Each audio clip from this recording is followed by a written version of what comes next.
So we've got this idea that the expectations, so it's a binomial distribution, binomial because it's discrete, it can only land in discrete bins, and this ball represents the number of different possible paths to get to that bin. So the majority of paths are going to be in the middle, okay, the expected number of paths is going to be in the middle, and then the variance or the standard deviation is effectively about 1, okay? So would you be happy that I can describe this? I can describe this like this. So let me draw this on the screen, okay? I've effectively got a shape that looks something like this, okay? Got a shape that looks something like this. The expected number is in here. So the expected, which remember is mu, is given by this, okay? Well, okay, if that's sigma squared, then sigma is going to be the square root of that, so it's going to be about 1, or about 1 anyway, okay? So in other words, what I'm saying is that if I have my bins, each side of the expected bin, which in this case is bin 3, okay? What I'm literally saying is that the next bin across is going to be the expected bin plus 1 standard deviation. Yeah? So it's the expected bin, which is mu, plus 1 standard deviation. The next bin across is going to be the expected bin plus 2 standard deviations. Okay? The expected bin across, then after that, is going to be 3 standard deviations. And it's the same in the other direction, except for the fact that it's just subtract. Yes? So the standard deviation is rounded to 1 because It's rounded to 1 in this case because it illustrates the point which I'm trying to make. Okay? In reality, it's going to be a little bit more than 1. You can see that's 1.5, so it's going to be a little bit more than 1. But because I'm trying to link this to the the normal distribution, it's easier if I just think of it as 1. Okay? It's more illustrative of my point. I'm using this as a kind of analogy to help you link what you've already learnt to something new. Okay? And it's just easier if you just take sigma to be 1. Is that okay? Good. Now, here's the thing. I know that at the moment I'm dealing with a binomial distribution, which is a discrete distribution. Okay? In other words, it can only land in set bins. How could I turn this into a continuous distribution? So at the moment, what makes this situation discrete? So what's say? Absolutely. Yeah, absolutely. So at the moment it's discrete because it can only land in this bin, this bin, this bin, this bin, this bin, or this bin. Okay? It can only land in set bins, set positions. Okay? If you want to make it continuous, what you should now say is it can land anywhere. So it's not just this bin, this bin, this bin, or this bin. It can land anywhere you like. In other words, you take out the dividers between the bins. Does that make sense? Yes, if you take out the dividers between the bins and you say, do you know what? The ball's dropped through the pegs. It can land anywhere it likes. This is now a continuous distribution. Does that make sense? Yeah? Okay. So in other words, there's no separators between the bins anymore. There's now just a continuous, the ball can land anywhere. Okay. Now, if you think about it, sorry? When the ball drops from this line, before we said there's no other, yeah? But because this is continuous, it can be many.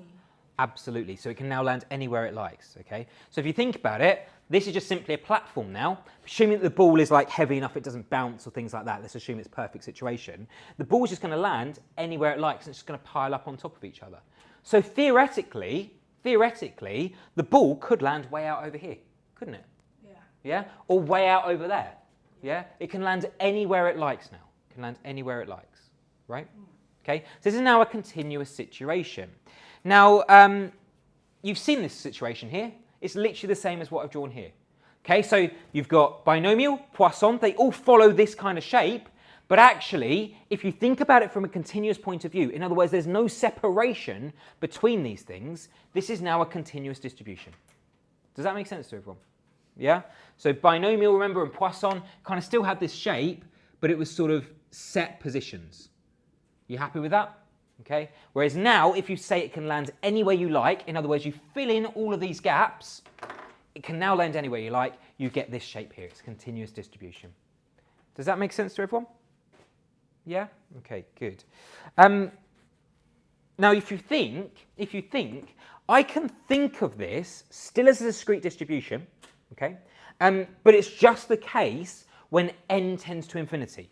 In other words, the number of pegs that the bit that is dropping through, or the number of bins, increases. Does that make sense? So if I increase the number of bins, okay, so instead of just having set bins, if I take it back 2 slides, okay, instead of having set bins like this, okay, if I increase the number of bins which I have, would you be happy that's another way of getting my continuous distribution? So at the moment, instead of having the 6 bins, or 7 bins technically, if I increase it to have 600 bins, would you be happy that's equivalent to saying that the ball can land anywhere it likes? Because I'm increasing the number of positions that the ball can land in. It's still discrete, I agree, but would you be happy it's approaching the continuous distribution? It's looking more continuous. If I increase this to 6,000 bins, would you be happy that that's then looking more continuous? Okay? So in other words, all of these things, another link from getting a discrete to a continuous distribution is simply by increasing the number of bins. In other words, n is the number of bins. I'm increasing the number of bins to infinity. Okay? So any of these things, binomial, Poisson, will tend to a normal distribution under the condition that n will approach infinity. Is that okay for everyone? Yeah?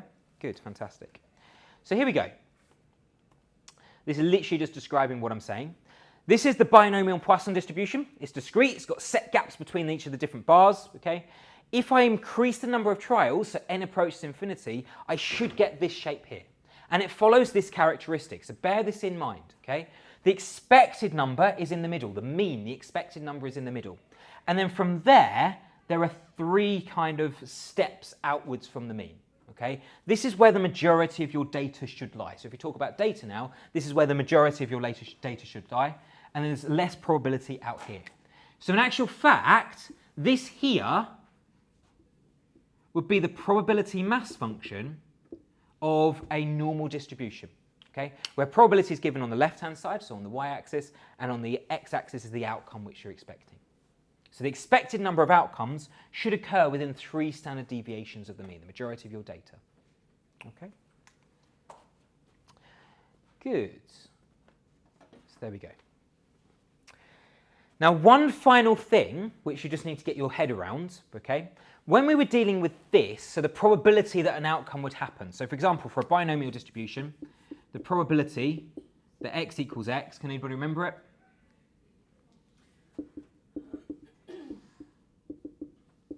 So what's the probability that x equals x for a binomial distribution?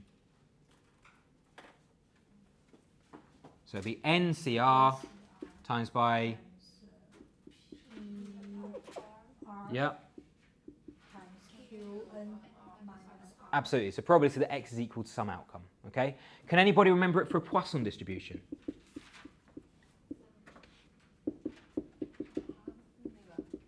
Lambda to the power of, yeah, or r in this case, because r, yeah. So. Good. Absolutely. Yeah, the outcome factorial. Okay. Now we give these. What do we call each of these 2 things? We call them a probability. Good. So probability mass function.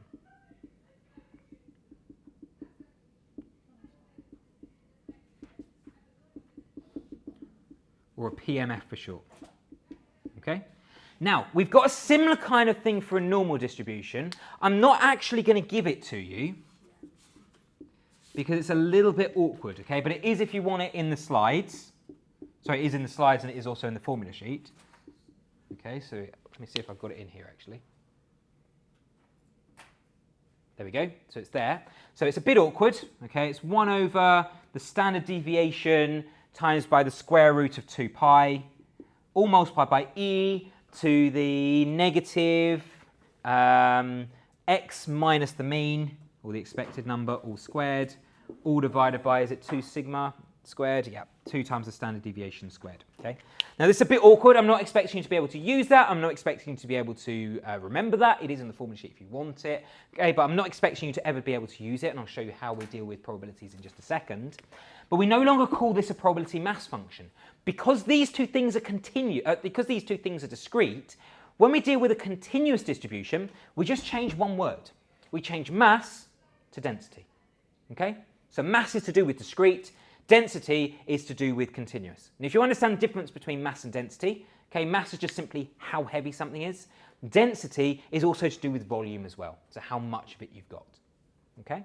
So we call this a probability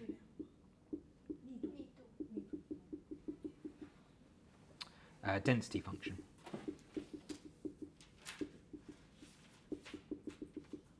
Or a PDF for short. Okay?